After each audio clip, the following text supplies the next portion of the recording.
Hey everyone, a very happy Chartered Accountants Day to all the Chartered Accountants. I am CA Pragna Zuneja and we are here to discuss about Circular number 13 of 2021. Friends section applicable हो गया है आज से section 194 Q आज है 1 जुलाई 2021।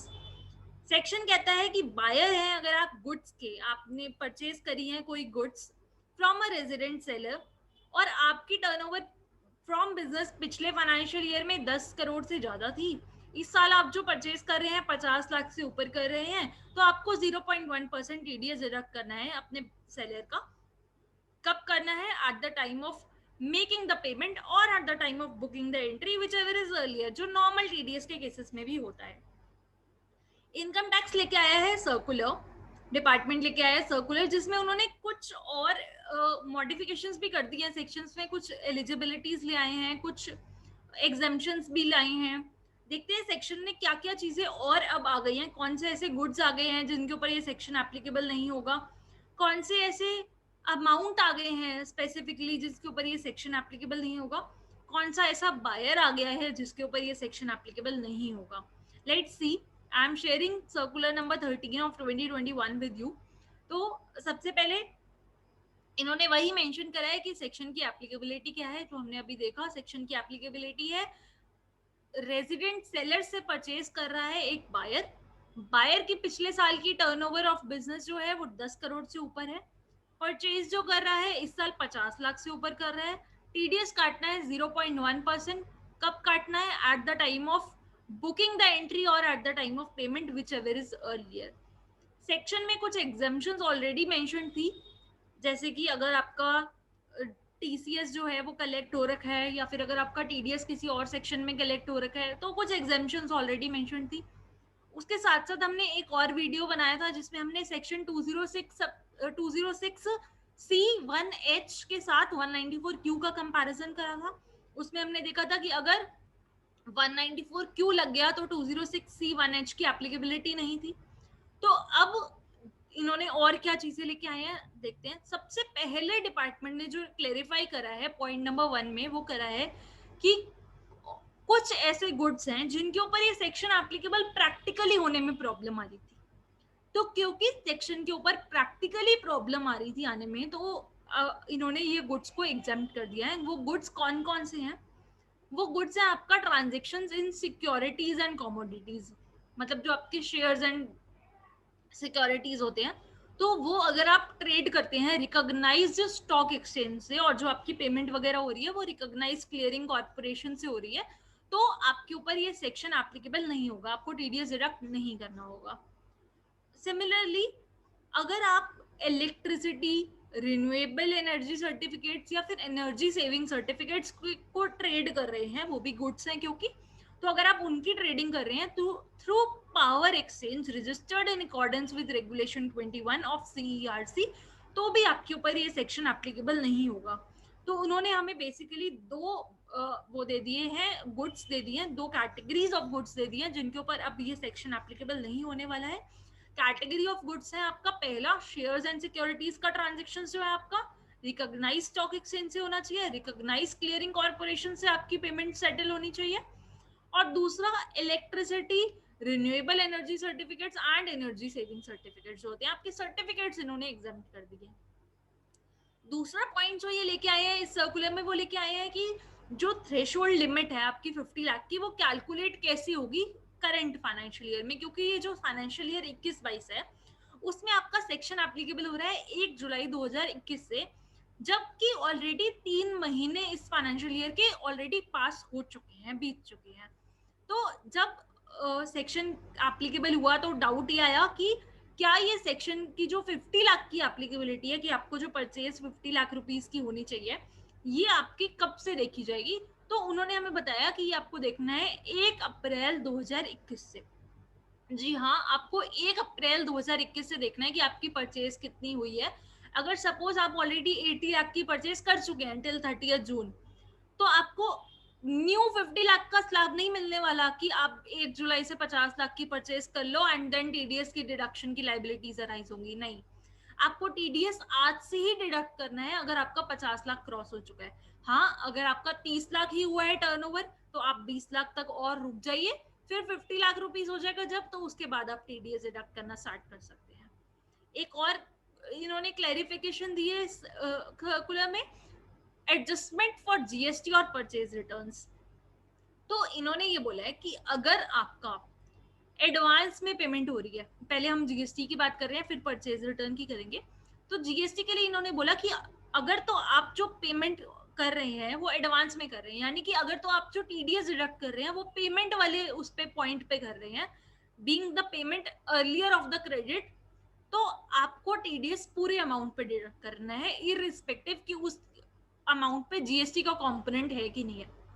लेकिन अगर आप पहले बुक कर रहे हैं एंट्री और पेमेंट आप बाद में करेंगे, तो उस पर्टिकुलर केस में आपको जो टीडीएस डिडक्ट करना है वो विदाउट जीएसटी ऑन सर्विसेज करना है। मतलब अगर आपने जीएसटी ऑन सर्विसेज आपके सेलर ने स्पेसिफिकली मेंशन करके दिया है उस इनवॉइस पे, और आप परचेज के टाइम पर टीडीएस बुक कर रहे हैं, अभी पेमेंट नहीं हुई है, तो आप उस जीएसटी ऑन सर्विसेज वाले पोर्शन को एक्सक्लूड कर सकते हैं, प्रोवाइडेड कि वो सेपरेटली मेंशन्ड है, क्योंकि एप्लीकेबल जो है सेक्शन वो गुड्स के ऊपर है। तो अगर उसमें कुछ सर्विसेज का कंपोनेंट भी इंक्लूड है और GST on services separately mentioned है, तो आप उस केस में क्या कर सकते हैं, जीएसटी ऑन सर्विसेज के ऊपर टीडीएस डिडक्ट छोड़ सकते हैं, आपको टीडीएस डिडक्ट करने की लायबिलिटी नहीं है। लेकिन एडवांस पेमेंट हो रही है तो उस टाइम पे आपको फुल अमाउंट पे टीडीएस डिडक्ट करना है। फिर परचेज रिटर्न के ऊपर इन्होंने स्पेसिफाई करा है कि परचेज रिटर्न के टाइम पे अगर आपका जो सेलर है वो आपको अमाउंट रिफंड कर देता है, तब तो आप उसका टीडीएस भी क्या कर लीजिए, एडजस्ट कर लीजिए। लेकिन अगर वो आपको अमाउंट रिफंड नहीं करता है, वो आपको बोलता है कि आपके परचेज रिटर्न हो गया, आप इन गुड्स के बदले दूसरे गुड्स ले लीजिए, यानी कि एक्सचेंज कर लीजिए, रिप्लेस कर लीजिए गुड्स को, तो उस पर्टिकुलर केस पे आपको टीडीएस भी एडजस्ट करने को नहीं मिलेगा। आपको क्या करना है, आपको टीडीएस डिडक्ट करना है जो आप ऑलरेडी कर चुके हैं। नेक्स्ट इन्होंने बोला कि क्या नॉन रेजिडेंट बायर के ऊपर ये सेक्शन 194 क्यू एप्लीकेबल होगा। फ्रेंड, सेक्शन 194 क्यू में लिखा था कि सेलर नॉन रेजिडेंट नहीं होना चाहिए। अगर एक रेजिडेंट सेलर से आप परचेज कर रहे हैं, यानी कि जो आप पेमेंट कर रहे हैं वो रेजिडेंट सेलर को कर रहे हैं, तो सेक्शन एप्लीकेबल हो जाएगा, बायर एलिजिबल होना चाहिए। अब इन्होंने यहाँ पे इनकम टैक्स एक्ट के ही कोऑर्डिनेशन करते हुए एक पॉइंट लेके आए हैं। अगर जो बायर है नॉन रेजिडेंट बायर है, अगर वो नॉन रेजिडेंट जो बायर है वो परचेज कर रहा है goods from a resident seller directly connected with his permanent establishment, यानी कि जो नॉन रेजिडेंट है उसका एक परमानेंट एस्टैब्लिशमेंट है इंडिया में और वो उसके थ्रू ही परचेज कर रहा है, तो टीडीएस की एप्लीकेबिलिटी बनेगी।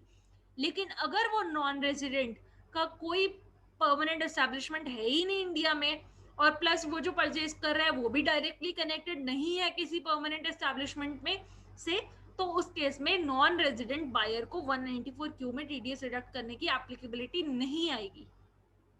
नेक्स्ट इन्होंने बोला कि अगर मैं एक बायर हूं और मैं एलिजिबल बायर हूँ, रेजिडेंट हूँ, या फिर अगर नॉन रेजिडेंट हूँ तो परमानेंट एस्टैब्लिशमेंट से कनेक्टेड परचेज कर रही हूँ, अल्टीमेटली मैं बायर हूँ जिसके ऊपर सेक्शन 194 क्यू एप्लीकेबल है, मेरे ऊपर कंप्लायंस करने का बर्डन है। बट सेलर मुझे बोलता है कि मेरी जितनी भी इनकम होती है, नोट इट, जितनी भी इनकम होती है, यानी कि सारी इनकम मेरी जो है वो एग्जेम्प्ट है, चाहे वो इनकम टैक्स एक्ट ने एग्जेम्प्ट करी हो, चाहे किसी पार्लियामेंट के एक्ट ने एग्जेम्प्ट करी हो सेपरेटली, मेरे इनकम एग्जाम्प्ट है। तो उस पर्टिकुलर केस में भी सेक्शन 194 क्यू एप्लीकेबल नहीं होगा। लेकिन अगर मेरी पार्ट इनकम एग्जाम्प्ट है, पार्ट इनकम टैक्सेबल है, तो सेक्शन 194 क्यू मुझ पे एप्लीकेबल हो जाएगा, मुझ पे मतलब बायर पे एप्लीकेबल हो जाएगा अगर सेलर की पार्ट इनकम एग्जाम्प्ट है। तो हमें देखना है कि अगर सेलर की जो फुल इनकम है वो एग्जाम्प्ट है किसी सेक्शन में या फिर किसी एक्ट में, तो 194 क्यू की लाइबिलिटी बायर के ऊपर नहीं आती, बायर को टीडीएस डिडक्ट करने की लाइबिलिटी नहीं है।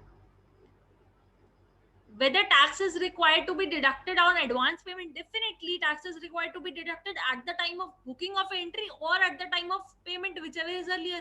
तो अगर आप एडवांस पेमेंट कर रहे हैं, आपका पहले ट्रिगर हो गया पेमेंट वाला ऑप्शन, तो आपको पेमेंट के टाइम पे ही टीडीएस डिडक्ट करना है और फुल अमाउंट पे टीडीएस डिडक्ट होगा। whether the provision of 194Q shall apply to buyer in the year of incorporation.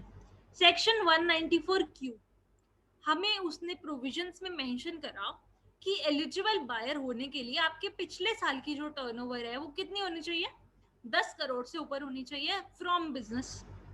आप पिछले साल एग्जिस्टिंग ही नहीं थे, आपका इनकॉर्पोरेशन ईयर ही इस साल का है, तो कैसे 194Q एप्लीकेबल होगा? सेम चीज इनकम टैक्स डिपार्टमेंट ने बोली है, सेक्शन 194Q एप्लीकेबल नहीं होगा अगर आप जो बायर है वो इसी ईयर इनकॉर्पोरेट हुआ है, तो फर्स्ट ईयर ऑफ इनकॉर्पोरेशन में सेक्शन 194Q कभी भी नहीं एप्लीकेबल होगा। नॉट ओनली फाइनेंशियल ईयर 21-22 के लिए ये कभी भी नहीं एप्लीकेबल हो सकता, क्योंकि पिछले साल की टर्नओवर ही जीरो है।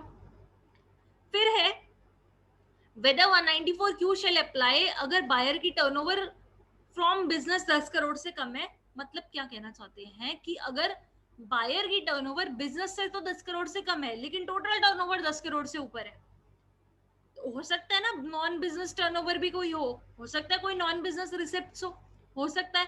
तो अब अगर बायर की जो टर्नओवर है यानी कि बायर की जो रिसिप्ट्स है वो बिजनेस टर्नओवर की 10 करोड़ से कम है, तो सेक्शन अप्लाई नहीं होगा। सेक्शन में साफ लिखा है कि आपकी टर्नओवर सेल्स या रिसिप्ट्स फ्रॉम बिजनेस 10 करोड़ से ऊपर होनी चाहिए तो ही सेक्शन अप्लाई होगा। तो अगर आपकी नॉन बिजनेस टर्नओवर की वजह से मिला के कलेक्टिवली 10 करोड़ क्रॉस होता है, नहीं देखना, आपको सिर्फ बिजनेस टर्नओवर देखना है।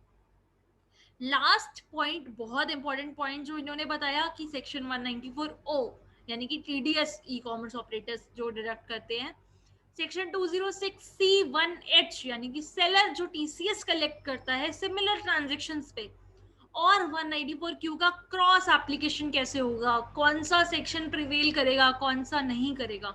तो उन्होंने हमें बताया 206C1H का सेम जो हम डिस्कस करा था हमने कि अगर 206C1H के एग्जाम्पशंस में जाके आप देखेंगे तो उसमें लिखा हुआ है कि अगर किसी भी सेक्शन में टीडीएस डिडक्ट हो गया है उस ट्रांजेक्शन पे तो सेक्शन 206C1H अप्लाई नहीं होगा। सेम चीज इन्होंने यहाँ बोली है कि आप देख लो कि 194Q में टीडीएस डिडक्ट हो रहा है तो सेलर को बोल दो टीसीएस कलेक्ट करने की रिक्वायरमेंट नहीं है आपकी। 194O के लिए इन्होंने बोला कि 194Q की एक्सेप्शंस को देख लो कि 194Q की एक्सेप्शंस में लिखा हुआ है कि अगर टीडीएस डिडक्ट हो गया किसी भी section of income tax act में तो 194Q की टीडीएस की एप्लीकेबिलिटी नहीं आगी। तो इसका मतलब कि अगर 194O में टीडीएस डिडक्ट हो गया है ऑलरेडी किसी ट्रांजेक्शन के ऊपर तो 194Q के ऊपर टीडीएस डिडक्ट करने की लायबिलिटी नहीं है। फ्रेंड्स आई होप ये पूरा जो सर्कुलर है हमें बहुत अच्छे से क्लियर हो गया होगा। स्टिल कोई डाउट्स रह गए हैं, don't forget to mention it in comment section. आप बिल्कुल मेंशन कर सकते हैं, I will definitely try to clear it out. और भी कोई डाउट्स हैं आप मेरे को ईमेल कर सकते हैं, I have mentioned my email ID. Thank you so much friends, I hope आपका दिन शुभ हो। Thanks a lot, please do subscribe the channel for more such updates. Thank you so much, have a nice day.